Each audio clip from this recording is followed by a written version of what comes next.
Жүзім өсіру біздің заманымызға дейінгі 5000 жылдықта басталған. Көп өсірілетін аймағы негізінен Кіші Азия. Жүзімнің шамамен 10 мыңдай түрі кездеседі. Піскен жүзімнің 100 граммында 154 грамм карбондық гидрат, 1 грамм протеин, 1 грамм май, 21 грамм фосфор, 100 граммында 60 калория бар. Жүзім құрамындағы дәрумендер миға өте пайдалы. Түстен кейін қос уыс жүзім немесе жүзімнің бір кесе таза сығынды шырынын ішу денеге де, ми жасушаларына да өте пайдалы. Калория тұрғысынан 1 келі жүзім, 150 грамм сүт, 390 грамм ет, 300 грамм нан және 200 грамм картопқа тең деп саналады. Жүзім адамның иммунитетін күшейтеді, жүйкені тыныштандырып, терінің түлеуін арттыра түседі. Ол сондай-ақ аллергия мен буындарда тұз жиналуының алдын алуда таптырмайтын жеміс.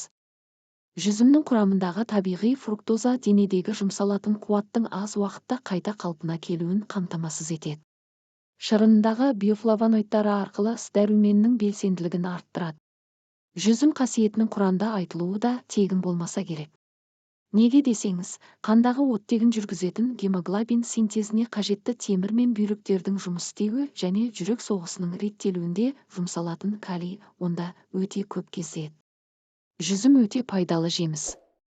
Видеом ұнаса лайк басып пікір қалдырыңыз. Сіздерге қызықты ақпарат беруге дайын боламын.